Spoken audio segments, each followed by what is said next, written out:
La Guinée-Bissau semble renouer avec ses vieux démons. Le pays semblait avoir tourné la page des périodes d'instabilité politique faites de coups d'État avec l'élection en 2014 de José Mario Vaz. Le 24 novembre prochain, justement, doit avoir lieu l'élection présidentielle. Et voilà. Qu'est-ce qui se passe réellement en Guinée-Bissau? Nous en parlerons avec nos invités. Il faut rappeler tout de même qu'il y a 12 candidats qui briguent la magistrature suprême.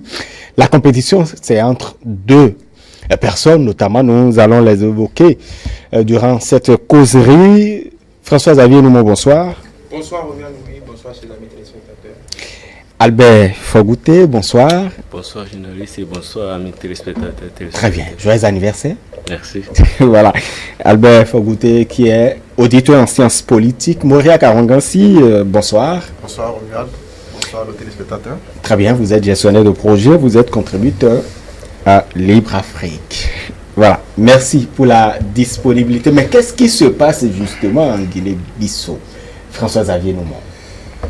Je pense que, et puis votre introduction l'a rappelé, la Guinée-Bissau est quand même un pays, le pays qui cristallise le plus. En même temps, c'est un pays qui cristallise le plus l'attention de la CEDEAO et de l'Union africaine, parce qu'il y a, comme vous l'avez rappelé, depuis près de 20 ans, c'est un pays qui est dans une instabilité chronique. C'était le pays, on va dire, le narco-pays, on va dire, où tous les narcotrafiquants avaient, où même l'État central était impliqué dans le trafic de drogue. On a difficilement pu passer cette étape. Après cela, on a assisté pendant au moins une dizaine d'années à une instabilité chronique où les alliances se faisaient et se diffusaient, les coups d'État, les militaires qui étaient plus ou moins impliqués dans la gestion du pays. Après, la CEDEAO est arrivée à trouver un compromis qui, sur le papier, arrangeait toutes les parties. Le président José Mario Vaz est censé avoir terminé son mandat depuis le 23 juin. Le gouvernement qui est en place, le gouvernement du Premier ministre Aristide Gomez est le gouvernement légitime reconnu par la CEDEAO, l'ONU, ainsi de suite, et avait pour tâche d'organiser les élections présidentielles. Et tout d'un coup, ce gouvernement est débarqué. Et d'ailleurs, ça crée un imbroglio, simplement parce que si le Premier ministre est interdit d'entrer dans l'administration, est débarqué de fait, toute son administration est restée en place comme pour protester. Le président José Maria Vaz a essayé de rallier l'armée à sa cause. Finalement, ça s'est retourné contre lui, même si les velléités, on va dire, d'invasion, d'intervention de la CEDEAO font quelque peu ou bien peuvent balancer l'opinion publique en sa faveur, parce que ça a été... Bon, il faut quand même avouer que José Mario Vaz, comme vous l'avez dit, il continue tout de même par convaincre le chef d'état-major, pas convaincre les hauts gradés. Oui, disons qu'il essaie de manœuvrer, même s'il n'y a pas de déclaration officielle, il essaie de manœuvrer, ça se passe déjà dans un, on ne va pas dire dans une indifférence. Je pense que tout le monde observe, l'armée essaie de, comment on appelle, de jauger sa marche de manœuvre. Et on n'est pas à l'abri d'un coup d'État encore en plus, hein, parce que pour peu que la situation dégénère, les militaires, comme ils l'ont fait par le passé, prendraient le pouvoir. Je pense que c'est ça que la CEDEAO veut éviter. Maintenant, est-ce que la CEDEAO peut arriver en massant un peu plus de soldats aux frontières? Parce que vous savez, même si on déteste celui qui est en place, les gens ont quand même un peu de fierté. Est-ce que la Guinée-Bissau, les gens se disent, bon, la Guinée-Bissau c'est un petit pays, la Gambie dernièrement, la CEDEAO a pu intervenir, c'est un petit pays, donc il y a ce syndrome-là. Est-ce que c'est seulement dans ces petits pays qu'on peut rapidement manœuvrer que la CEDEAO ou la CEDEAO peut intervenir? Le Nigeria a des trous pour ça, alors que dans le même temps, le Nigeria a des conflits internes qu'elle n'arrive pas à gérer. Donc tout ça peut, en voulant bien faire ou peut-être trop bien faire, tout ça, en voulant garder la légitimité, la légalité du gouvernement en place, rétablir Aristide Gomez dans ses droits jusqu'au moins au 31, jusqu'au moins à l'organisation des élections et même après. Est-ce que le prisme militaire la menace militaire ne va pas faire l'affaire de José Mareba. C'est ça est-ce qu'en réalité c'est une menace militaire quand on sait que c'est un renfort de troupes militaires qui... Bon, on y arrivera. Oui, c'est fait pour ça. Non, on y arrivera de toute façon. Mais est-ce que la Guinée-Bissau, qui, tout de même, il faut le rappeler, c'est l'un des pays qui a quand même arraché son indépendance avec, grâce à des luttes armées et tout cela. Est-ce que ces empreintes-là n'influencent pas justement l'instabilité au nord du pays, Mauriac? Oui, je dirais en partie oui, mais le gros problème de la Guinée-Bissau, à mon avis, causé par deux facteurs principaux. Je pense qu'il y a d'abord le leadership interne du parti au pouvoir même, depuis que le multipartisme est... Le Parti africain pour l'indépendance de la Guinée, du Cap-Vert. Voilà. Je pense que le premier facteur, c'est déjà le leadership interne qui n'a jamais pu s'affirmer. Déjà, les deux hommes qui sont protagonistes de la crise actuellement. Domingo Pereira et puis le chef de l'État actuel. Leur problème leur guerre de leadership a commencé déjà au niveau du parti. Je me rappelle en 2014 ou 2015, quand il y a eu le congrès au parti, les deux hommes étaient candidats à la présidence du parti et finalement c'est Pereira qui l'a emporté et l'autre a été désigné comme candidat à l'élection présidentielle, l'élection qu'il a remportée par la suite. Mais une fois les élections passées, je pense que les rôles se sont un peu renversés parce que le président du parti est devenu Premier ministre conformément aux règles établies et son ancien challenger est devenu président de la République. Donc les rôles se sont un peu inversés et lorsqu'on voit un peu l'architecture du pouvoir qui est, je pense, semi-présidentielle et forcément une autre guerre de leadership s'ouvre au sein du pouvoir parce que le Premier ministre, il me semble, c'est celui-là qui conduit l'action gouvernementale et le président, il est simplement garant de la souveraineté, je pense aussi qu'il est le chef suprême des armées. Des armées. Donc forcément, à ce niveau, il y a un autre front de leadership qui s'ouvre parce que le président, finalement, il n'a pas grand-chose à faire, il se tourne un peu peut-être les pouces, alors que le Premier ministre, c'est lui qui conduit l'action gouvernementale, c'est lui qui est tout le temps sur le front. Donc je pense qu'à un moment ou à un autre, la guerre s'est accentuée et là réside à mon avis l'un des principaux problèmes que connaît le pouvoir actuellement. Maintenant, d'un autre côté, on pourrait voir du côté des institutions de façon générale, que ce soit l'armée, le gouvernement, le parlement. Je pense qu'il n'y a pas une nette séparation et ça tient du régime même qui n'est pas très clair, qui ne sépare pas de façon assez visible, de façon assez cohérente les pouvoirs. Albert Fogouté, l'ONU, c'est vrai, le Conseil de sécurité de l'ONU demande à l'armée de rester en dehors de la crise politique et la CEDEAO qui aussi, on pourrait dire une ingérence qui ne dit pas son nom. Et voilà. Est-ce que vous pensez que l'armée pourrait ne pas retomber dans ce qui s'est passé en 2012 entre les deux tours où l'armée a fait un coup d'État après avoir remis il a remis le pouvoir 2 ans après? Moi, je pense que ici, dans ce cas d'espèce, sur un terrain politique, il n'y a pas de confiance qui soit une confiance à maintenir à long terme. Même le président lui-même, il sait qu'il ne peut pas faire confiance à l'armée pour dire voilà, c'est mon soutien ils vont me tenir compagnie jusqu'au bout.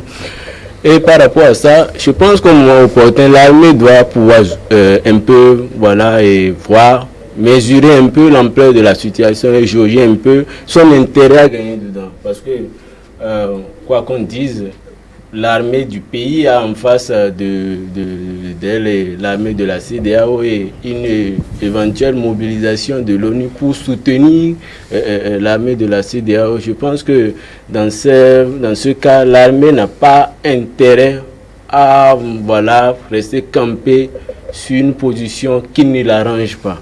Donc je suis sûr que quoi qu'en soient les tractations ou bien les manœuvres du président, au moment opportun, l'armée doit pouvoir tirer le drap de son côté. Mais on est tout de même à moins de 10 jours, puisque le 24 novembre devrait avoir lieu donc l'élection présidentielle.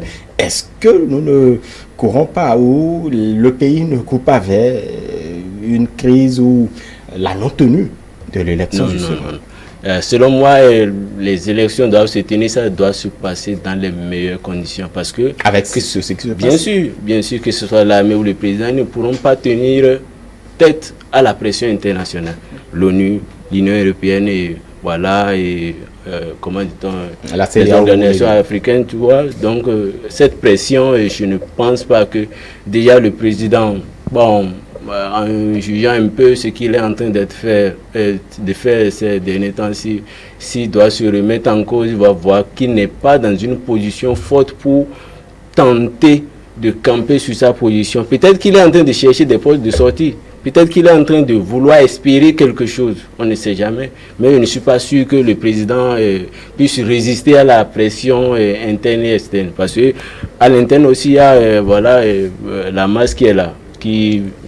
On a les opposants, 2 opposants de poids qui peuvent mobiliser une grande partie de la population pour dire voilà, au président, tu n'es pas avec nous ou bien tu es avec nous, ainsi de suite.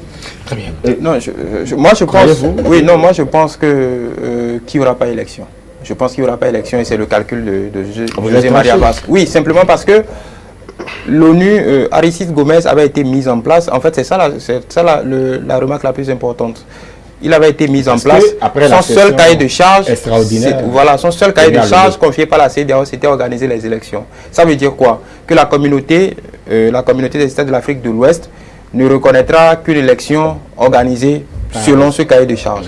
Et je pense que c'est ça qui a précipité. Je pense que José Maria Vaz a fait ses calculs. Donc il se dit, bon, il n'a pas toutes les pièces en main pour gagner les élections, pour aller directement. Donc, il choisit le pourrissement, c'est-à-dire gagner du temps, essayer de jouer les uns contre les autres. C'est à cause de ça qu'il pouvait choisir de créer, je pense que c'est la solution la plus facile pour créer une crise institutionnelle. Parce que là, on se retrouve sans Premier ministre, parce que celui qu'on a nommé, finalement, a déserté parce qu'il a vu que le rapport de force, déjà, il ne pouvait pas aller travailler parce que les bureaux étaient encore occupés, il ne pouvait pas aller travailler, l'armée s'en est mêlée, donc il s'est retiré. Il y a des opposants qui, quand bien même en dénonçant cette situation, critiquent quelque peu l'ingérence de la CEDEAO. Donc, cette situation, la seule porte de sortie pour la Guinée, s'il y a élection, il faut que cette élection soit couverte quand même d'un prisme de légalité. Alors, on ne peut pas, dans ce cas, la CEDEAO n'acceptera jamais que le président en place organise les élections.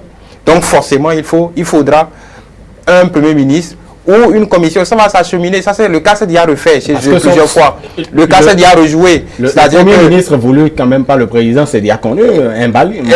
Exactement. Mbali a lâché prise parce qu'il voit que la situation est intenable.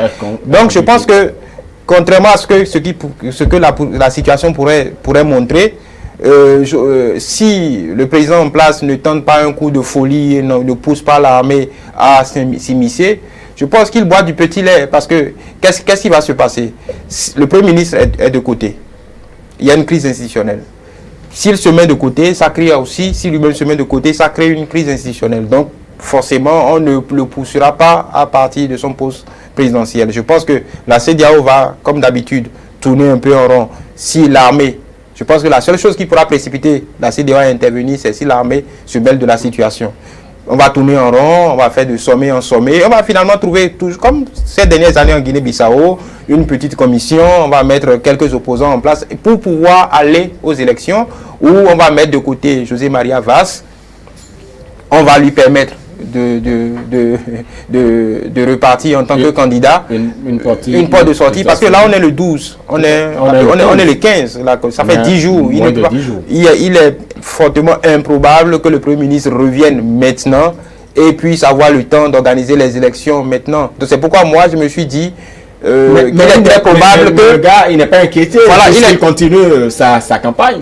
Oui, il continue sa campagne, mais là, il y a deux choses différentes. Vous parlez de qui? Du Premier ministre qui est parti? Je parle du président. Justement, je pense que ce qui s'est passé n'est pas fortuit, c'est calculé. Oui. C'est calculé pour gagner du temps. Parce que là, ça nous emporte dans ça va lui donner encore 3 ou même parfois, s'il joue bien, ça peut lui donner 6 mois banalement. Parce qu'il faudra mettre tous les acteurs autour d'une table, régler la crise institutionnelle et maintenant décider quand est-ce qu'on pourra aller aux élections et avec qui organise, qui n'organise pas, qui peut organiser avec le minimum de crédibilité pour que la communauté internationale puisse reconnaître. Et là, maintenant, on a deux paramètres. L'ONU n'est toujours pas sur la même longueur d'onde que la CEDEAO. Ils ne sont pas... Pour avoir l'architecture institutionnelle en ce moment, il a fallu que les deux institutions s'accordent pour aller. Là, maintenant, sur le terrain, on ne sait pas comment ça va. La CEDEAO a pris les devants. La CEDEAO veut imposer son mot d'ordre. Mais il n'est pas sûr que la CEDEAO elle-même a un calendrier. Mais parce qu'il faut gérer l'urgence, c'est gérer la crise institutionnelle qu'il y a. Est-ce que on s'en tient, la CEDEAO va s'en tenir à ce que Gomez soit rétabli? Là, la semaine prochaine commence, il n'est pas sûr que ce soit fait. Donc, s'il n'est pas rétabli, c'est qu'il n'y aura pas élection. Ça, c'est clair. Maintenant, si le 24, passé le 24 novembre, on entre maintenant dans une autre, parce que la CEDEAO avait donné un cahier de charge qui devait finir le 24 novembre avec l'organisation de l'élection présidentielle. Le 24 passé, là, on rentre encore dans un autre. Vous ne pouvez pas... De fait, on constatera que l'élection présidentielle n'a pas été organisée. On ne pourra pas dire à vaste de parti de tout de go. Donc il faudra encore se rassembler. On ira de sommet en sommet avec, je pense, c'est le président Issifou qui a été mandaté pour gérer cette situation. Donc moi je pense que c'était, comme Fogouté l'a dit, c'était une porte de sortie pour lui. Et je pense qu'il a misé, c'est un calcul politicien. Il sait que tant qu'il n'y a pas de bain de sang, bon, on ne l'accusera pas de crime, ainsi de suite, on ne trouvera pas de prétexte pour le... Mais on n'est pas sorti de l'orage parce que le bain de sang peut venir à tout moment. Quand on sait que l'armée pourrait décider autrement, voilà, il y a tout de même... Est-ce que la solution, c'est un renfort de troupes militaires de la CEDEAO aujourd'hui? Déjà, je pense que la CEDEAO elle-même, dans sa composition, n'est pas forcément portée sur ce qui se passe en Guinée. C'est vrai que c'est un problème majeur pour la sous-région, mais je pense que déjà les pays qui sont dans la CEDEAO ont leurs problèmes actuellement. Et ouvrir un autre front en Guinée-Bissau, c'est vrai que c'est nécessaire d'aller pour la paix et la sécurité, surtout avec la participation récente des pays africains au forum de Paris pour la paix et la question de la sécurité qui est revenue constamment. Je pense qu'il est vraiment important, mais avec les fronts qui sont déjà ouverts à l'interne, je doute fort que la solution armée soit tout de suite employée par la CEDEAO. Mais maintenant, à l'interne, en Guinée-Bissau, je pense que l'armée, c'est vrai que l'armée est indécise, mais récemment, le petit comité qui a été envoyé en Guinée-Bissau et qui a rencontré le président est revenu dans son comité nous faire le point comme quoi le président est toujours sur sa position, il est toujours campé sur sa position, c'est-à-dire qu'il ne veut toujours pas collaborer avec le Premier ministre, qui est légitime, légal. Donc, forcément, dans ces conditions, on sent que chacun est campé sur sa position et qu'il n'y aura pas de coordination pour organiser les élections. L'armée, quant à elle, toujours dans le comité du comité, l'armée est appelée à ne pas obéir aux injonctions illégitimes, illégales. Donc forcément, qui est illégal et qui est illégitime, bon, là est toute la question. Il y a tout de même une petite interrogation. Comment dans un pays comme la Guinée-Bissau, par exemple, deux hommes du même parti en arrivent à porter des empreintes d'instabilité ou du moins soit des acteurs d'instabilité ou de crise politique? Je pense que le problème que vit actuellement la Guinée, particulièrement entre le président et son premier ministre, date de longue date. D'abord, il faudrait revenir sur le fait qu'on va se demander maintenant pourquoi le président il a été exclu du parti. Le président a été exclu du parti. Il a été exclu du parti. Et celui qui est positionné doit aller maintenant aux élections contre lui. Et face à lui aussi se trouve un opposant de poids. Donc le premier parti d'opposition, qui arrive aussi à mobiliser. Maintenant, en absence du parti qu'il avait promis pour le pouvoir, il faut voir. Et je suis en train de trouver que le président avait toutes les raisons, puisque les élections s'approchent, il n'a plus les soutiens de poids, premièrement de son parti, il y a aussi le parti d'opposition qui est, voilà. Et son premier ministre qui était quand même, Sinon, on aurait pu se demander qu'est-ce qui s'est passé à quelques jours. C'est-à-dire, déjà, le processus électoral est lancé et il revient pour dire voilà, qu'il y a problème, qu'il y a dysfonctionnement des institutions et qu'il faudrait sauter sur celui-ci. Est-ce que quelque chose ne se serait pas passé dans les coulisses?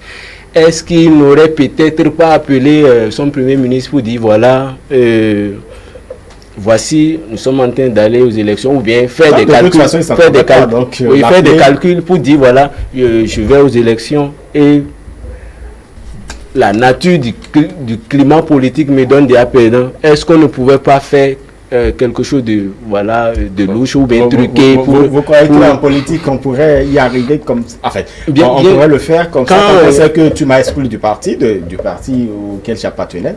Et là, c'est pas en fait, c'était ce que déclarait le Premier ministre sur les zones de la RFI. Il dit qu'il ne voudrait pas éventuellement se mêler à un processus de trucage des urnes. Et voilà.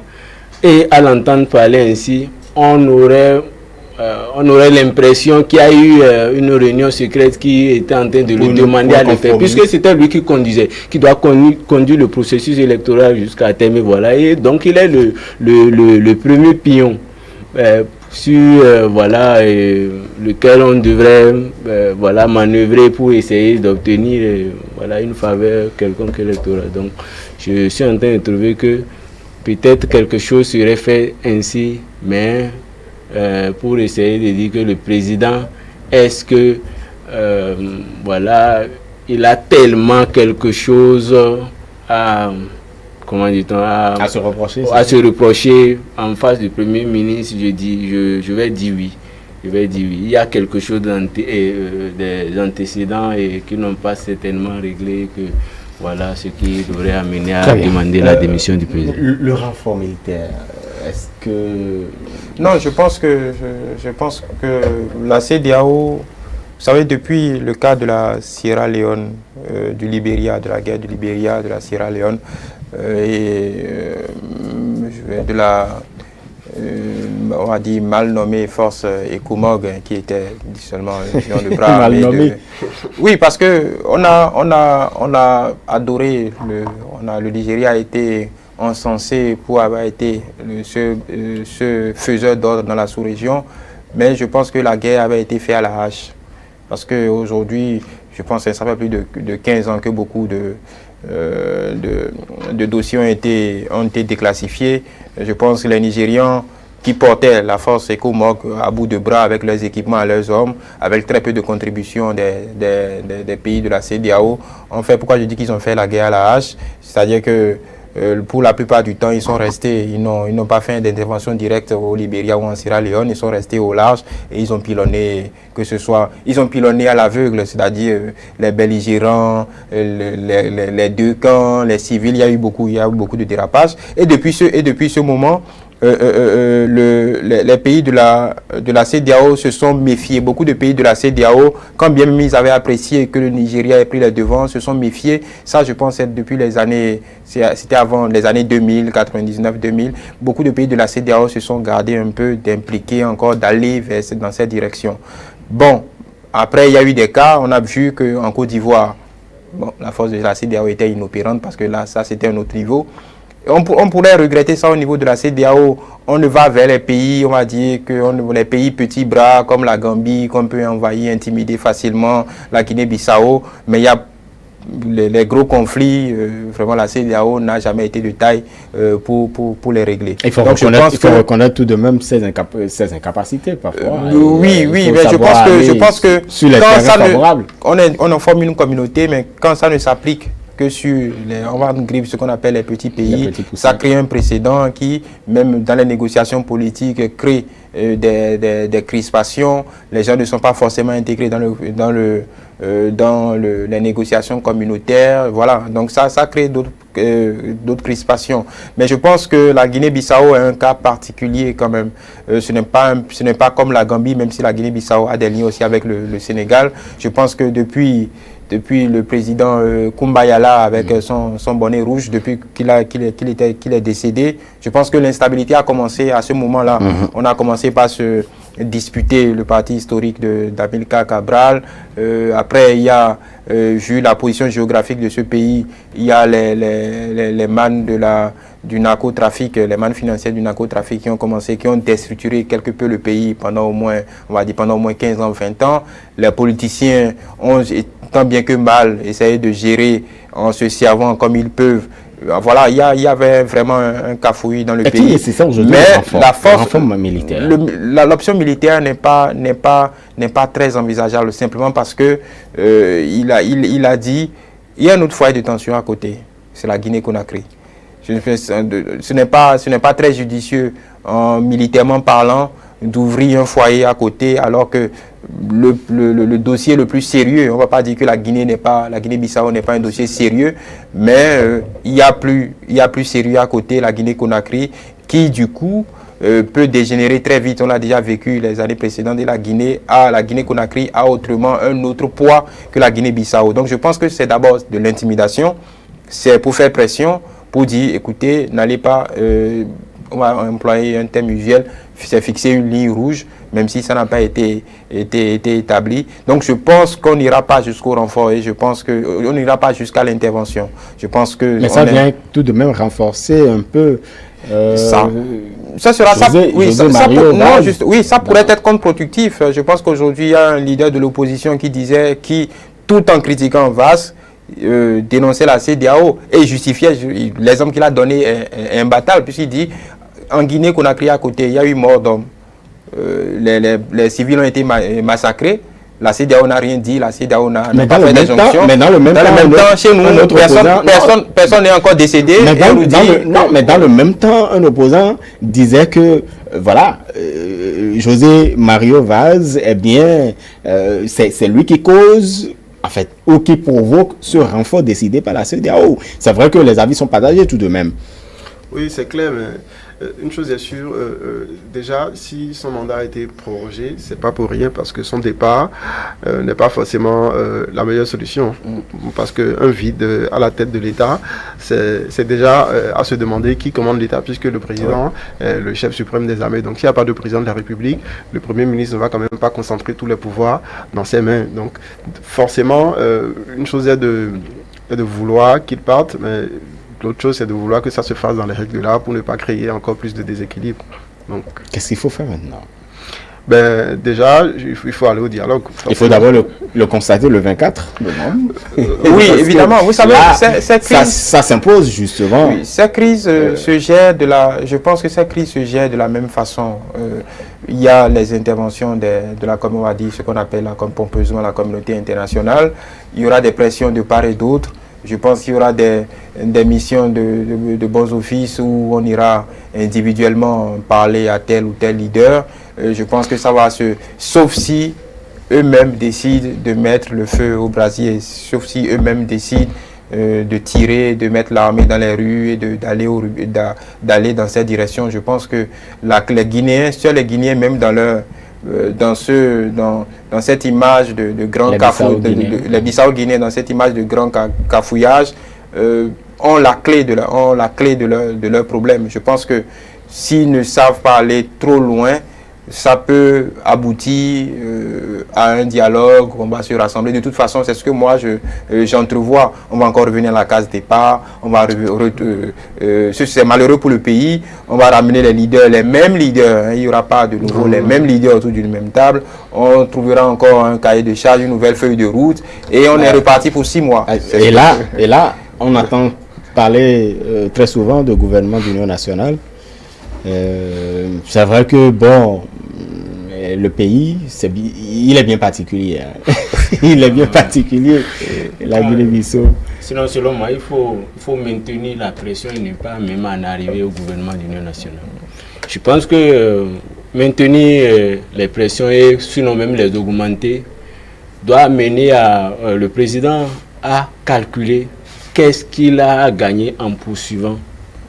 En poursuivant son maintien au pouvoir ou bien en voulant se maintenir au pouvoir et pendant longtemps. Et en deuxième position, l'autre intérêt du maintien de la pression serait que, pour donner les signaux aux autres pays, on va faire la même chose. dès que quelque chose de ce genre va se répéter.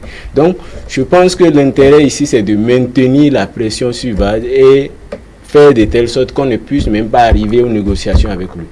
Parce que ce qui a été établi, c'est quoi? Il a été président, il a fini depuis juillet. Et ça, il a fini depuis juillet. Et il a été d'accord. Le renfort militaire. Il a été d'accord avec voilà l'installation d'un premier ministre qui va conduire le processus électoral. Et puis, quel est le problème? Voilà, quel est le problème? On n'a pas dit, voilà, parce qu'il est le président, voilà, que ça. Il faut maintenir la pression sur... Il est tout de même le président. Justement. La souveraineté aussi. Justement, mais il a été président par le peuple et pour le peuple. Donc, le peuple dit, ah, voilà, ton séjour est terminé à la tête du pouvoir. Donc, il faudrait qu'il cède. Il a bien disponible seulement. Je pense qu'il y a... Oui, je pense qu'il y a une précision importante. Je pense que, et je reviens sans vouloir dénigrer la force militaire de la CEDEAO, je pense qu'on lui prête trop de pouvoir. Voilà. La dernière fois que ça s'est passé en Gambie, en réalité, il n'y a pas eu de combat. Il n'y a pas eu un seul coup de feu tiré. Yaya Jammeh a compris qu'il n'avait plus de soutien. Il s'est rapidement...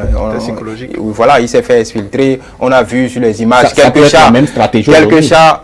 Non, justement, c'est ça où ça peut être dangereux. Il n'est pas dit que les Bissau-Guinéens ne vont pas, une partie de l'armée ou toute partie de l'armée ne va pas choisir de s'y opposer. Et là, du coup, on ne sait pas comment ça va finir. C'est pourquoi je dis, depuis la force ECOMOG pour la CEDEAO, il n'y a jamais eu d'intervention militaire directe de la CEDEAO. Il n'y a jamais même eu de combat. La Gambie, la dernière fois, encore une fois, c'était un scénario de pression. Quand le Conseil de sécurité de l'ONU demande à l'armée de rester en dehors de la tension politique, par exemple, est-ce que cela ne sous-entend pas que l'ONU peut venir en appui à la CEDEAO? L'ONU va venir en appui, mais vous savez comment ça se passe au Conseil de sécurité. C'est de résolution en résolution. Il suffit que VAS aille négocier la Russie ou un pays qui porte son veto, on est reparti pour un tour. Vous avez dit tout ce que vous voulez. Il suffit qu'un seul pays, que ce soit la Russie ou la Chine, mette son veto, il n'y aura pas d'intervention. Donc je pense que ce scénario est quand même un peu probable. La seule fois où une force africaine est allée intervenir, je ne dis pas maintien de la paix, la dernière fois que ça s'est passé, c'était l'Union africaine, c'était les Sud-Africains en Afrique centrale. Les Sud-Africains, une armée très bien entraînée, bien équipée, a perdu en une demi-journée près de 24 soldats. Donc il ne faut pas... Beaucoup de pays africains ne sont pas vraiment enclins à s'engager dans cette direction. Donc on va jouer la diplomatie jusqu'à la limite, parce qu'encore une fois, les priorités sont ailleurs. On a le Burkina qui croule sur des menaces terroristes, on a toute la sous-région qui est vraiment pris en étau, du Mali au Niger, au Burkina, au Nigeria, ainsi de suite. On va pas... Ce serait même un peu... ça serait un peu même pittoresque. La vie de 2 millions de personnes ne vous préoccupe pas? Non, ce serait même un peu pittoresque. Ce serait un peu même pittoresque et absurde pour l'opinion publique africaine, parce que il y a des foyers, des attentats qu'on n'arrive pas, de la menace terroriste qu'on n'arrive pas à gérer, et on irait engager des troupes pour aller faire descendre un président ou rétablir l'ordre. Je pense que c'est ponctuellement. Oui, mais le Burkina aurait besoin peut-être d'un appui de la CEDEAO, des troupes des autres pays pour faire face à la menace terroriste. Le Mali, ça ne s'est pas fait. Mais le Burkina, puisque vous l'évoquez, bon, on va pas, c'est juste une parenthèse, mais pour vous, comme vous l'évoquez, le Burkina Faso a préféré, parce que lorsqu'on se réfère quand même au propos de Christian Kaboré, le Burkina a préféré faire un appel pour recruter des volontaires du pays. Oui, ponctuellement, du pays. Personne, la CEDEAO ne lui a pas proposé. C'est ça. C'est pour la même raison. Donc il n'y a pas d'espoir en réalité en Guinée-Bissau. Non, il y a espoir. Ça va se gérer diplomatiquement.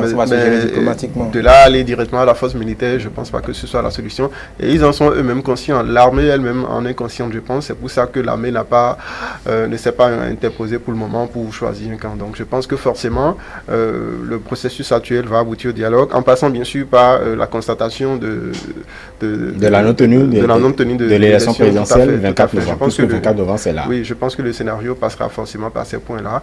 Et le dialogue sera probablement, dans le meilleur des cas, le point de chute. Très bien. Chers messieurs, nous allons parler d'une autre Guinée. On dirait que les Guinées ont quelque chose en commun. Bon, sauf que l'autre Guinée, vous le savez, le patriarche est là. Nous parlons donc de la Guinée-Conakry. Nouvelle manifestation encore ce jeudi. Et avec ce que nous constatons depuis toujours, à quand la fin de ces manifestations, à quand la fin de cette situation sociopolitique en Guinée-Conakry? Disons que c'est une question très difficile, pas pour bientôt en tout cas, parce que je pense qu'on a eu cette discussion sur ce plateau il y a quelques semaines. Les manifestations vont continuer. Je pense que la rue va se faire de plus en plus insistante parce que les dernières bavures, on peut dire, même si le pouvoir s'en défend, ont fait se braquer les yeux de la communauté internationale sur ce qui se passe. Je pense qu'aujourd'hui, la marge de manœuvre du président Condé s'est réduite quelque peu, qu'il le veuille ou non. Donc je pense même que dans le débat politique, même en Guinée, ils font attention à ne pas trop insister sur... ils parlent de réforme constitutionnelle sans vraiment parler de réforme constitutionnelle pour simplement apaiser la rue. Il y a une bataille diplomatique qui se mène de façon sourde en sourdine dans la sous-région pour essayer un peu de faire entendre la voix des opposants, Sidi Diallo, Cellou Dalein, ainsi de suite. Ça se mène aussi, que ce soit dans les pays européens, aux États-Unis, un peu partout, pour pouvoir forcer le pouvoir à ne pas aller vers cette révision constitutionnelle. Mais le problème, c'est que, et ce qui est dangereux, la pente glissante, c'est de ne pas perdre la rue. Parce qu'aujourd'hui, quand j'entends... j'ai fait un peu le tour des médias internationaux et il y a une phrase qui m'est venue à l'esprit, un Guinéen qui parlait des forces de l'ordre en disant force de désordre. Et ça aujourd'hui, beaucoup de morts ne sont pas morts en allant manifester. Beaucoup sont restés chez eux, ont reçu des balles, beaucoup sont restés chez eux et ont été blessés. Donc, en voulant faire passer cette révision constitutionnelle, il faudra que le président Condé prenne garde à ne pas s'enfermer dans un entêtement suicidaire. Mais ce qui est paradoxal, c'est qu'il a encore la main, parce qu'au niveau diplomatique, la CEDEAO ne s'est pas détachée, la CEDEAO ne condamne pas. Il a une caution, on va dire, il a une caution... Pas officielle tout de même. Pas officielle, officieuse. Même les pays alentours n'interviennent pas vraiment. Ce qui s'est passé au Sénégal en est la preuve. Ces opposants qui voulaient manifester ont été tabassés. Donc, diplomatiquement, ça peut s'analyser de cette façon-là. Au niveau de l'Union africaine, il n'y a pas de démenti non plus. Le pire n'est pas encore là. Diplomatiquement, il a la main. Oui, Albert Fogouté, le pire... Je pense que par rapport à la première question, à quand la fin? Je pense que le pays africain vit deux problèmes. Voilà, Syrie. Le maintien des hommes d'État au pouvoir hors délai constitutionnel et le problème du terrorisme. Donc, par rapport à votre question, à quand la fin? La fin serait ce jour-là, ou bien ce temps-là, ou bien cette période-là, où l'ensemble des chefs d'État africains vont se réunir pour dire voici comment nous allons faire pour que désormais, que ce soit tel ou tel pays, que voilà, on puisse maintenir une durée peut-être exacte, ou bien même si on peut se répéter ou bien briguer voilà, la présidentielle à plusieurs reprises, que ce soit voilà, dans telle norme, c'est-à-dire pour que au moment opportun, parce que c'est quoi la crainte? Mais vous savez que ça n'arrivera pas. Si vous prenez le cas de voilà, on vient de quitter la Guinée-Bissau, renouvellement, voilà, bon, pas renouvellement, c'est-à-dire on sous-entend que le président veut jouer aux prolongations et voilà, et aller hors délai constitutionnel. En Guinée-Conakry, je pense que la même chose se répète. On soupçonne non, le président Condé. C'est bien différent puisque là, il s'agit d'un troisième mandat. Oui, on soupçonne le président Condé de vouloir modifier la Constitution. Donc, c'est ce qu'ils sont en train de dire. C'est le maintien des chefs d'État hors délai. Voilà, hors délai conditionnel. Ou bien contre la volonté du peuple, ou bien contre la volonté de toute la classe politique. Et je dis que la fin de ce problème serait ce moment-là où, voilà, quelque chose de concret et de solide doit se décider. Et ça devrait même être antérieur à toute intervention de la CEDEAO. Je pense que peut-être après avoir fini de régler cette question, il faudrait qu'on puisse revenir dire comment nous allons faire pour que les questions de ce genre ne se répètent. Ou bien comment régler ces deux problèmes qui paraissent importants dans la sous-région. Un, le terrorisme et le maintien des chefs d'État hors de la Constitution. Donc je pense que... À quand la fin? Autrement dit, Albert Fogoté ne pense pas que c'est pour bientôt. Non, mais déjà, moi, je pense, pour revenir un peu à ce que François Xavier disait, forcément que les pouvoirs politiques sont pour le moment du côté de Alpha Condé. Parce que de façon légale et légitime, il a le droit de convoquer une révision de la Constitution. C'est pas illégal, c'est pas illégitime. Donc, forcément, d'un point de vue légal, d'un point de vue... Pour sa posture par le passé, une posture quand même d'opposant d'opposant pur et dur. Il a fait 10 ans. Tout de même. Pour ce que vous avez été, pour le docteur, en fait, pour le docteur que vous avez été il paraît même qu'il ne répond pas quand on l'appelle pas professeur qu'on est. Voilà. Donc, pour un certain nombre de choses, franchement, il faut quand même... Oui, il vous répondra sûrement que seuls les imbéciles ne changent pas d'avis. Oui. Mais, et qu'on est en politique. Tout à fait, tout à fait. Mais d'un autre côté, il faut voir la rhétorique de l'homme depuis quelque temps. Il a remis en cause à plusieurs reprises le double mandat ou la limitation des mandats. Bien avant cette période, il avait commencé déjà à préparer peut-être l'opinion publique à accepter ça. Mais moi, ce qui me chiffonne un peu dans l'histoire, c'est la comparaison qu'il a tendance à faire avec l'Allemagne. C'est pas forcément le même modèle. Pas du tout. Parce que la chancelière n'a pas les mêmes pouvoirs qu'un président et elle est portée par l'Assemblée. Donc, c'est pas forcément la même chose.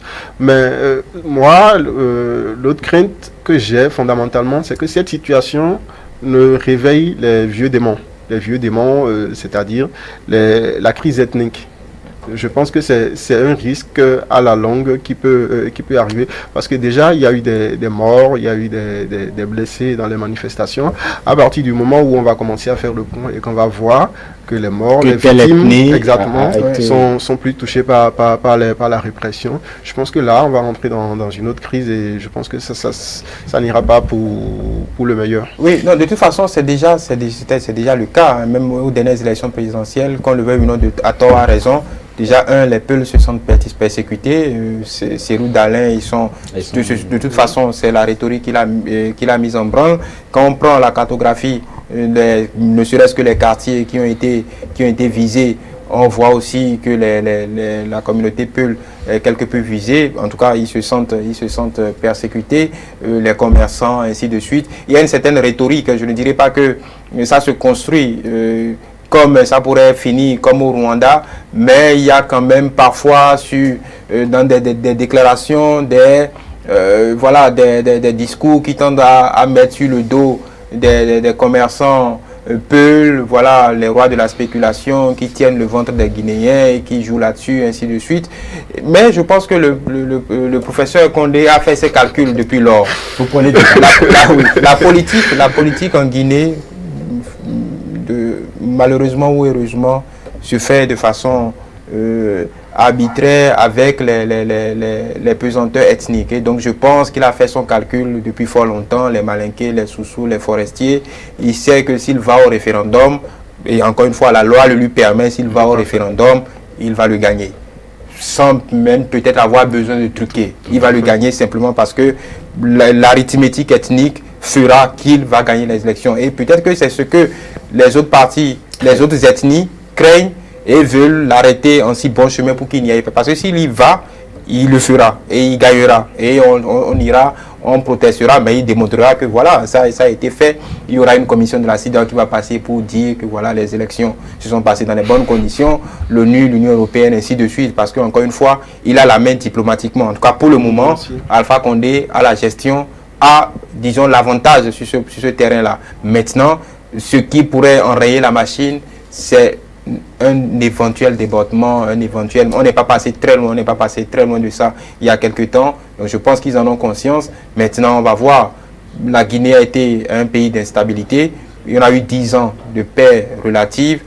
On verra. Donc, mais je pense que la situation est quand même assez dangereuse, explosive. Et n'oublions pas, Guinée, Côte d'Ivoire.